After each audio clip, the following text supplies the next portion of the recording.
ఎన్నికల ముందు 99 మార్పులు చేశామంటూ ఘనంగా చెప్పుకున్న వైసీపీ అధికారం పోయాక వైసీపీలో ఏం జరుగుతోంది? నాకేం తెలుసు? మళ్లీ అధికారం వస్తుందని, కొద్దిమంది ఎమ్మెల్యేలను మార్చితే సరిపోతుందని, అధికారాన్ని పార్టీ గుమ్మంలోనే కట్టేసుకోవచ్చన్న ప్లాన్ బెడిసి కొట్టింది. ఈ కేసు పోద్దని నాకు ముందే తెలుసు. ఇక అధికారం పోయినా 5 ఏళ్లకు మళ్లీ పుంజుకోవచ్చనే కార్యకర్తల నమ్మకము ఇప్పుడు సడులుతోంది. వాళ్ళకి కొత్తగా ఏం చెప్తామయ్యా?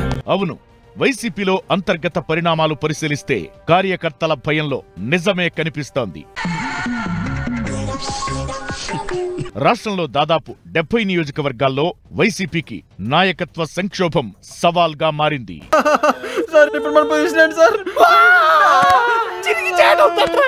మళ్లీ అధికారం సాధించాలనే ఏకైక లక్ష్యంతో వైసీపీ అధినేత జగన్మోహన్ రెడ్డి ఎక్కడి వారిని అక్కడికి, అక్కడి వారిని వేరే చోటకి మార్చేసింది వైసీపీ. ఏంటి డబ్బిస్తే అన్ని పనులు చేస్తాం అనుకున్నారా? కొన్ని పనులే చేస్తాం, నీచమైన పనులు. ఇలా మారిన ఎమ్మెల్యేల్లో ఒక్క రాజంపేట నియోజకవర్గంలో తప్ప మరెవరూ ఈ ఎన్నికల్లో గెలవలేదు. అంటే మొత్తంగా వైసీపీ అధినేత చేసిన ప్రయోగం విఫలమైనట్లేనని చెప్పొచ్చు. వాళ్ళు బూతులు తిడతారు, మనం నీతులు చెప్తాం. అన్ని రొటీనేనయ్యా. తాజా పరిణామాలు క్యాడర్లో ఆందోళన రేకెత్తిస్తున్నాయి. నేను మొత్తుకుంటుంది అదే కదరా. ఎందుకంటే జగన్ని ఆడించాలన్నా ఓడించాలన్నా దేశాన్ని గడగడలాడించిన సోనియా గాంధీ వల్లే అవలేదు. అవునా? చంద్రబాబు నాయుడు ఆడుతున్న ఆటలో అరటి పండు లాంటి పవన్ కళ్యాణ్ ఏం ఆడిస్తాడో ఒకసారి మీరు ఆలోచించండి. మీ బ్యాట్కి సగం కారణం ఈడే. ఇదిగో ఓటమిని ఏ విధంగా సమీక్షిస్తా ఉన్నారు జగన్మోహన్ రెడ్డి గారిని కలిసినప్పుడు గానీ, మీ పార్టీ కార్యాచరణ ఎలా ఉండబోతుందని జగన్మోహన్ రెడ్డి చెప్తున్నారు? నాకు తెలిస్తే కదరా మీకు చెప్పడానికి. ఫస్ట్ ఆఫ్ ఆల్ ఇలాంటి ఒక రోజు వస్తుందని ఎవరు ఎక్స్పెక్ట్ చేయలేదు. పాపం ఫీల్ అన్నట్టున్నారు. మంచి చేశాం కానీ ఓడిపోయాం. అది ఎందుకు అనేది ఈ రోజు కూడా అది నేను గంటాపదంగా చెప్పగలను. ఎందుకంటే ఇచ్చిన ప్రతి వాగ్దానాన్ని నెరవేర్చాలి అనే ఒక మంచి మనసు,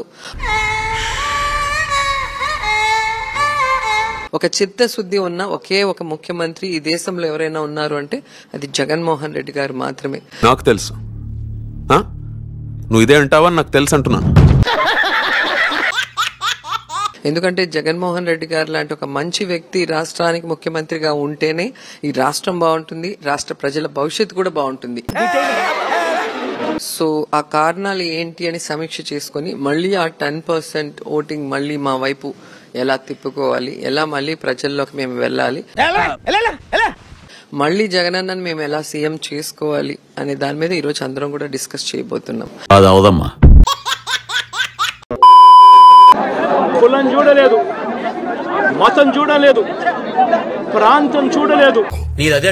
వైఎస్ఆర్సీపీ అభిమానులైనా, వైఎస్ఆర్సీపీ కార్యకర్తలైనా, వైఎస్ఆర్సీపీకి ఓటు వేసిన వారైనా కూడా ఒకసారి అందరూ కూడా ఆలోచన చేయమని కోరుతా ఉన్నా.